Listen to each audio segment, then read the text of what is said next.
Let me just make an adjustment here.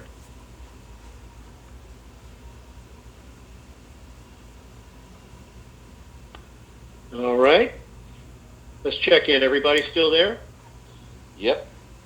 All righty, good. All right, we are recording, so let me welcome everybody to the big call tonight. It is Thursday, February the 8th, and you're listening to the big call. Glad everybody could join us tonight. It was a little bit of a surprise to me that we would even have a call tonight, but here we are. Welcome everybody back into the big call tonight.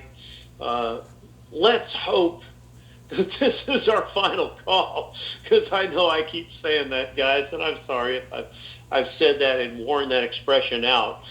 But this is really should be our last call based on everything that we're hearing so far. So I just want to welcome everybody that's listening, whether you're in big call country, which I call North America, the U.S., Canada, and Mexico, or whether you're out in big call universe everywhere else across this globe and beyond. Thank you for tuning in and listening all these over 6 years. We're in our 7th year now with the big call. And as you know, we come to you Tuesday and Thursday nights at 9 o'clock Eastern, and our intention is to continue as long as we need to until the blessing manifests to us. And let's just bring you a little intel to let you know kind of where we are as far as we know. This is the best information that I've been able to collect since Tuesday's call.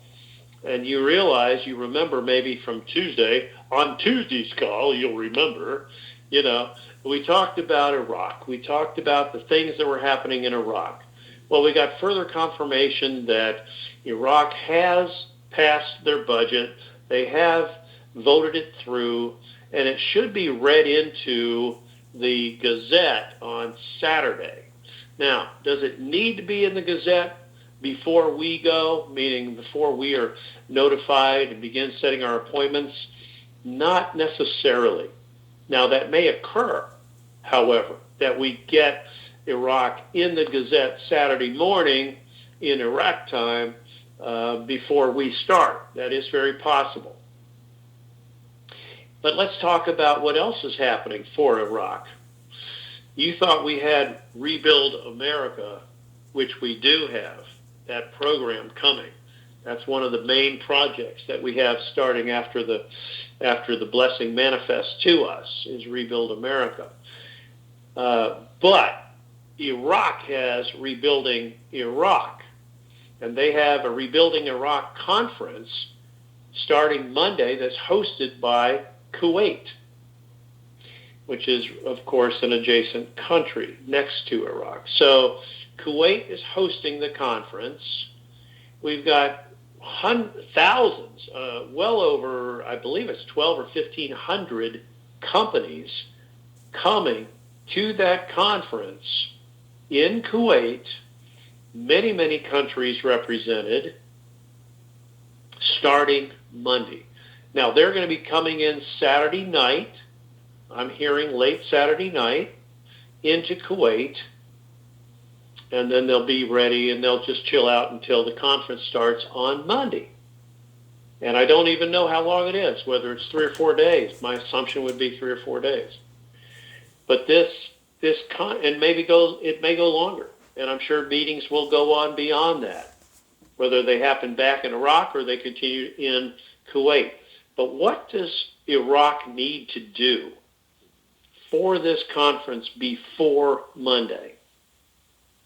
They need to have their internationally recognized currency, the dinar, with a new international rate out, visible, known.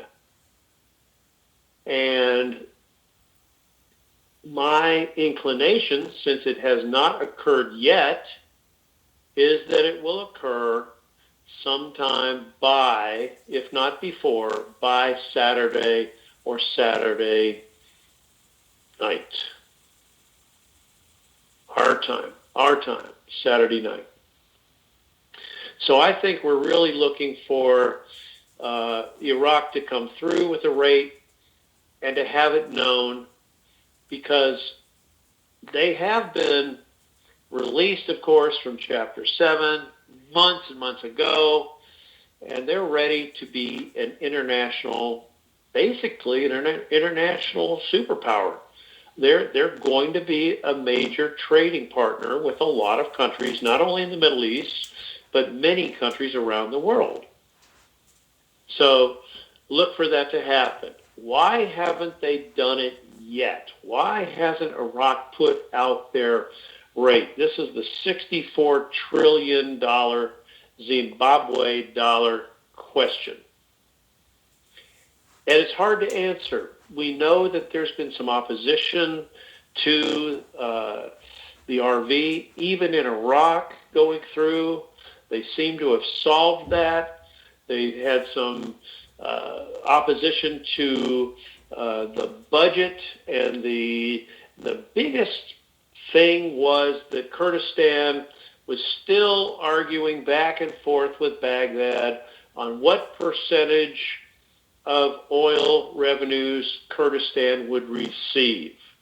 Because Kurdistan has a lot of the oil, they wanted a lot more of the profit. They wanted a lot more of the revenue. Let's not even call it profit, the revenue from oil.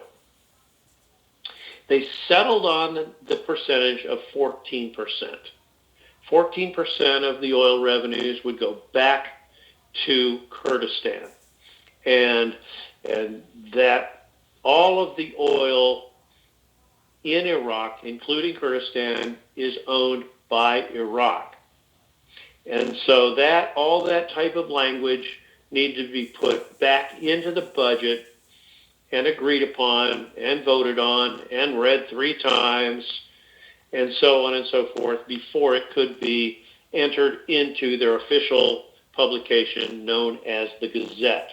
Remember, there's a digital portion of the Gazette, sort of, let's call it an online Gazette, and then there's also a physical printing of a paper known as the Gazette. And normally what happens is the Gazette comes out very early in the morning prior to morning prayers. Excuse me. And that way it can be read, or that information can be brought to the people directly through morning prayer, which starts early, right after dawn in Iraq. Okay? So that agreement on oil revenues, all of those percentages, all of that has been agreed upon. The budget's been agreed upon, and the word is that it should be put into the Gazette on Saturday. Now, who is the only country that hasn't already said that they would support Iraq in this Rebuilding Iraq conference hosted by Kuwait? Of all the countries in the world, which one is the one that's kind of holding back? That's right, you guessed it, America. We are the only country that hasn't professed that now we're going to attend. We have a contingent, we have a delegation almost, if you want to call it, over there now in Baghdad that will be going from Iraq to Kuwait for the conference.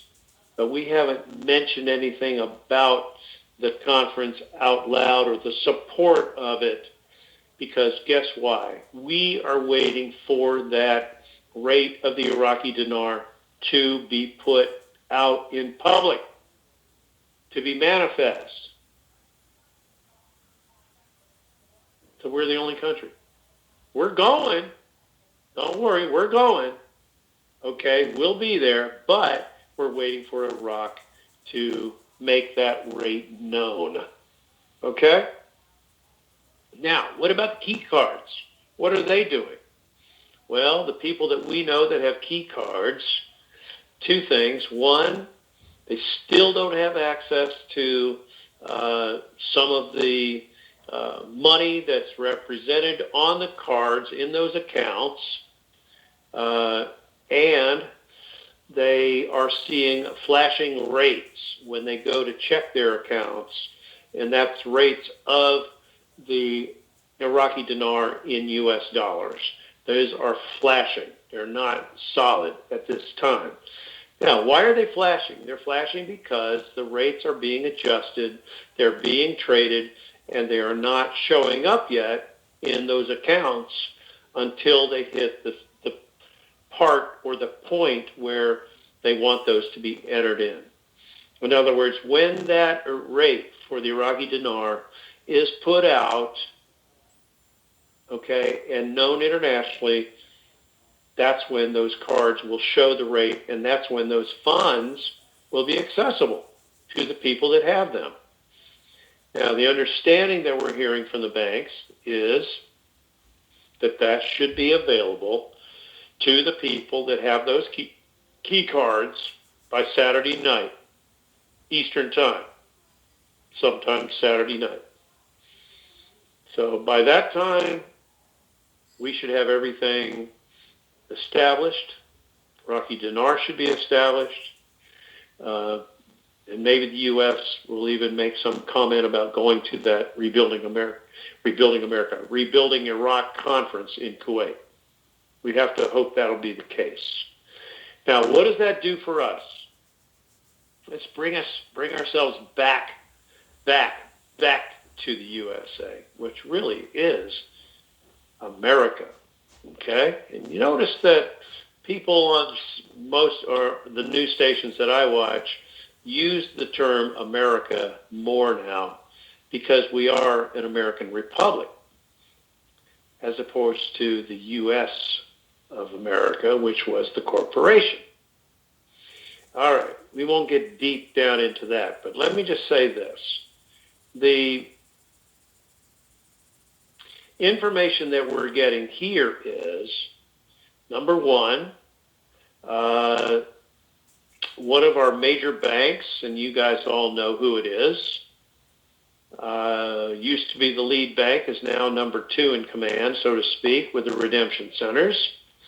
And they were doing exchanges before the banks opened this morning officially. You know, most banks open at 9 in the morning, most of them. Some open at 8.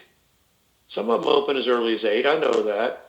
But there were certain customers that were called yesterday or last night or over the last couple of days to come in to do their exchange this morning at 6:40 in the morning. Appointment time, 6:40 Eastern time. And we know of exchanges that took place on the East Coast at that time. Now, did it happen all over the country at that time? Possibly. I don't know that, but I know it happened on the East Coast. Could have happened in other markets. Sure it could have. The point is, there are exchanges going on. These people were customers of the bank. They were not walk-ins. They were invited. They're not VIPs per se, but they were definitely people that had appointments to come in. Now, that is a completely different scenario than what we are waiting for, which are the toll-free numbers for our exchanges to begin at the redemption centers. I call them redemption centers when regarding the ZIM, which is a bond that will be redeemed, versus exchange centers for currency, which, like the dinar and dong and rupiah, will be exchanged. Excuse me. Now, at the redemption centers that we go to, they will exchange our other currencies. Don't get me wrong. Understand that. They will take our ZIM, but they'll also take the other currencies that we have. Okay? And when you call to set your appointment, the call center will, if you're a ZIM holder and they find that out from you, they ask you what currencies you have. You say, I have ZIM bonds and other currencies. Boom. They're going to connect you directly to the ZIM redemption center in your market based on your zip code. And I think there will be several Zim redemption centers that will be open 24 hours, 7 days a week, or at least several days a week, 24 hours, to take in the Zim that people have. The other exchange centers in the markets are open between 8 and 10 hours a day. They might be open 9 to 5 and add a couple hours. Depending on the demand, depending on how much volume there is, the demographics of the people that hold the other currencies and so on, just how busy and how many people they are, they'll schedule it accordingly. They're not going to keep people on all night, past 5 or 6 or 7 o'clock, unless they've got clients to come in to do exchanges then. Whereas at the Zim redemption centers, those will go more around the clock. Now, will they be going 2, 3, 4, 5 in the morning? Well, it depends on demand, just like anything else. They'll adjust their staff based on the amount of appointments that are set for those hours. They'll adjust their staffing accordingly. And I can tell you that the redemption centers have been ready to go for, at least since Tuesday. At least since this last Tuesday. Ready to go with full staff in at a specific time to go. We just didn't have the toll-free numbers yet to set appointments to send people there. So in some cases, full staff was in place, and then after a few hours or whatever, several hours, they were dispersed or sent home or put on call, so that you had a lower amount of people in the centers ready to do exchanges just in case. But the just in case has not happened yet, not at these redemption centers. So keep that in mind. As far as the toll-free numbers, the latest information I'm hearing is indicating we may have as many as 5 separate toll-free numbers. And it's because my understanding is they may end up bringing us in, of course, by region. So make sure I communicate this well, the different regions of the country, each region will have its own toll-free number. Makes sense. Now, what really makes sense to me, and I would be surprised if it were any other way than this, is that the regions would be divided by time zones. Now, guys, realize this is Bruce talking. I don't know this, but I presume that that's how they would do it.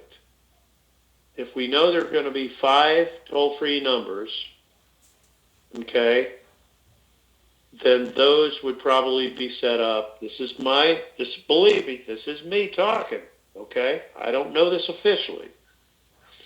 I would think there would be an Eastern, a Central, a Mountain, and a Pacific time zone, one number for each of those, and then probably lump Alaska and Hawaii together as the other 5th toll-free number. I know Alaska and Hawaii are on different time zones. I know there's an hour apart between the two. However, that's how I would do it, is I would lump those 2 states, the state of Hawaii and the state of Alaska, that way. Okay? So that's just something that I wanted you guys to know. Now, just yesterday, those 5 toll-free numbers were linked to the call centers and directly to the redemption centers. So they just got linked up yesterday so that they would work when we call and make try to set our appointments. They would be linked directly to the redemption center that we would be using in our zip code.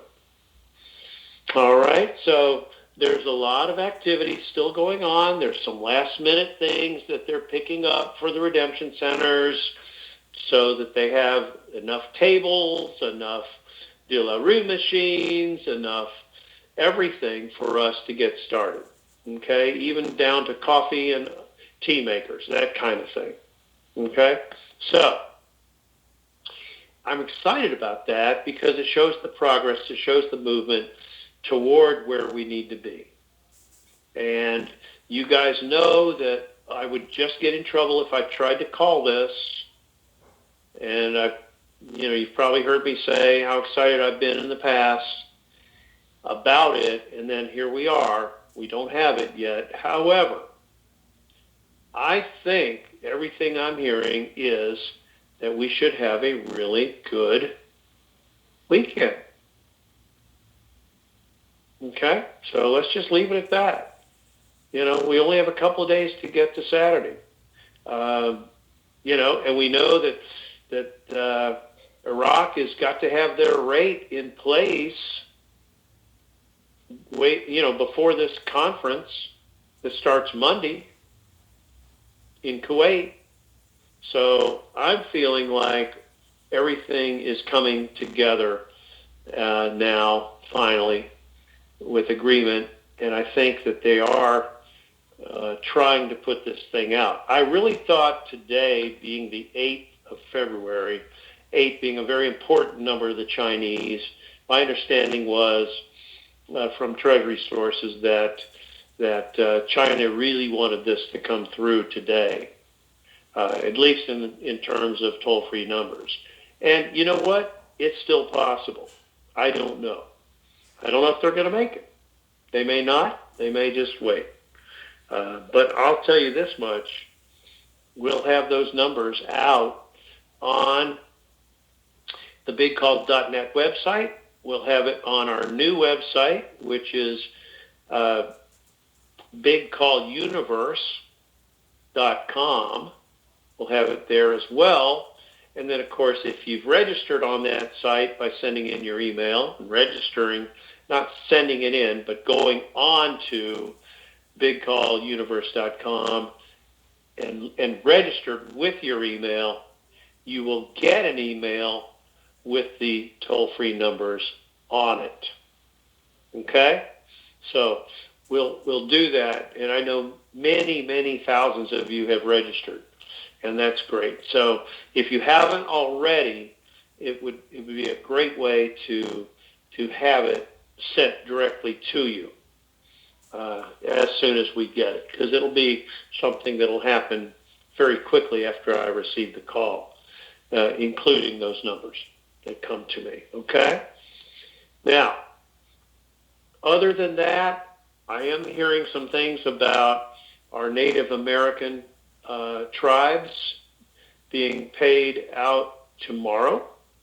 I hope they do. I've heard about prosperity packages going out over the weekend.